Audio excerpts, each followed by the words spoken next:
तो चलिए आज चलते हैं एक ऐसी अजीबो-गरीब दुनिया में जहाँ कॉमेडी और हॉरर ऐसे मिलते हैं कि पता ही नहीं चलता कि हंसना है या डरना। यहाँ कुछ भी वैसा नहीं है जैसा पहली नजर में लगता है। और इस अजीब दुनिया के सेंटर में कौन है? हमारा मेन कैरेक्टर सोइची। और ये जो शब्द है ये उसी के हैं। वो खुद को दुनिया का सबसे स्मार्ट लड़का मानता है। पर सवाल ये है कि क्या दुनिया भी उसके बारे में यही सोचती है? तो कौन है ये सोइची? चलिए इसकी दुनिया में थोड़ा और अंदर झांकते हैं। देखते हैं कि वो खुद को कैसे देखता है और असलियत क्या है। अब देखिए, यहीं पर सारा मजा है।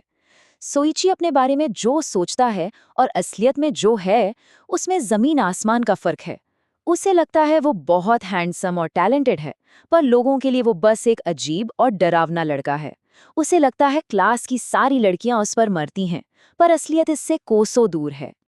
और बात सिर्फ बाहर वालों तक ही नहीं है। सोइची ने अपने घर वालों को भी नहीं छोड़ा है।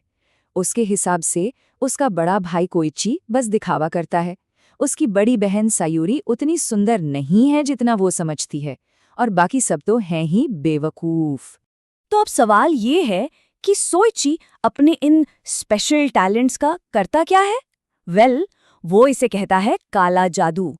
पर क्या ये सच में जादू है या बस उसकी खुराफातें? उसके तरकश का एक तीर है हाइबरनेशन कर्स। अब ये है क्या भला? ये एक ऐसा अजीबोगरीब श्राप है जो वो अपने दुश्मनों को सबक सिखाने के लिए इस्तेमाल करता है। आइडिया ये है कि उसका दुश्मन खुद को मेंढक की तरह जमीन में गाड़ ले और बसंत आने तक सोता रहे।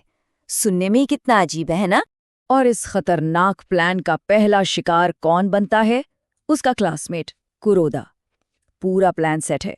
पहले दुश्मन की पहचान करो, फिर सही जादू चुनो, उसे जमीन में दफनाओ और फिर बस वसंत का इंतजार करो। सिंपल। तो इतना सब कुछ करने के बाद हुआ क्या? नतीजा एकदम फुस। कुरोदा मिला तो सही, जंगल में गर्दन तक गड़ा हुआ, लेकिन वो तो बस आराम से सो रहा था और उसे कुछ याद भी नहीं था। सोइची का पूरा ग्रैंड प्लान एक मजाक बनकर रह गया। लेकिन सोइची के साथ एक प्रॉब्लम है। उसके प्लान्स अक्सर उल्टे उसी पर पड़ जाते हैं और बदला लेने का उसका जुनून कई बार उसी को मुसीबत में डाल देता है। देखते हैं कैसे। तो हुआ यूं कि सोइची ने अपने एक क्लासमेट कवाए को टॉयलेट पेपर में लपेट दिया। अब उसके दोस्त इशिज़ाका ने उसकी इस महानता के लिए उसे थैंक यू नहीं बोला, और बस सोइची का ईगो हर्ट हो गया और उसने ठान लिया कि इशिज़ाका को सबक सिखाना है। और ये जो पूरा बदला लेने का प्लान था ना, वो कैसे बुरी तरह पिटा वो इस टाइमलाइन में साफ दिखता है।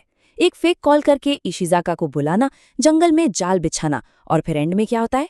सोइची खुद अपने ही जाल में फंस जाता है और उसे बचाने कौन आता है? वही बड़ा भाई जिसका वो मजाक उड़ाता है। और आखिर में जब उसका भाई उसे बचाने आता है तो उसकी बातों में जो फ्रस्ट्रेशन है वो सब कुछ कह देती है। पूरा परिवार उसकी हरकतों से तंग आ चुका है। तो अभी तक तो हम सोइची की थोड़ी फनी, थोड़ी अजीब दुनिया में थे, लेकिन अब हम एक ऐसी कहानी की तरफ बढ़ रहे हैं जहां हंसी की कोई गुंजाइश नहीं है, क्योंकि हर कहानी फनी नहीं होती। यहां से टोन एकदम बदल जाता है। अब कोई मजाक नहीं, कोई शरारत नहीं, सिर्फ एक खामोश सा डर है जो धीरे धीरे फैलता है। और ये कहानी है मारी की, एक छोटी बच्ची जो धीरे धीरे एक गुड़िया में बदल रही है। सोचकर देखिए, वो न हिल सकती है, न कुछ बोल सकती है, और उसके पिता बस बेबसी से ये सब देख रहे हैं, कुछ कर नहीं सकते। लेकिन जो बात सबसे ज्यादा डराती है वो है उसके पिता का ये कहना कि जब दूसरे लोगों के बच्चे डॉल बन जाते हैं तो वो उन्हें शांति दे देते हैं। इसका मतलब आप समझ रहे हैं कि वो क्या कहना चाह रहे हैं? ये ख्याल ही रूह कंपा देता है। और जब लगता है कि इससे बुरा और क्या होगा, तभी कहानी का सबसे डरावना सच सामने आता है। पिता बताता है कि मारी का बदलना अभी पूरा नहीं हुआ है, मतलब सबसे बुरा वक्त तो अभी आना बाकी है। तो एक तरफ सोइची की शरारतें और दूसरी तरफ मारी की ये खामोश कहानी। इन दो बिल्कुल अलग कहानियों से हम डर के बारे में सीखते क्या है? यहाँ डर के दो बिल्कुल अलग रूप हैं। एक तरफ है सोइची का हॉरर, जो जानबूझकर किया गया है, थोड़ा कॉमिकल है, थोड़ा केओटिक है, मतलब इंसानी है। और दूसरी तरफ है गुड़िया का हॉरर, जिसका कोई लॉजिक नहीं, कोई वजह नहीं, बस वो हो रहा है और उसे कोई रोक नहीं सकता। तो आखिर में सवाल यही बचता है कि असली डर क्या है? सोइची की शरारतें जिसे हम जानते हैं, समझते हैं, या फिर उस गुड़िया का अनजाना रहस्य जिसका कोई जवाब नहीं है? शायद असली डर वही है जिसे हम समझा ही नहीं सकते।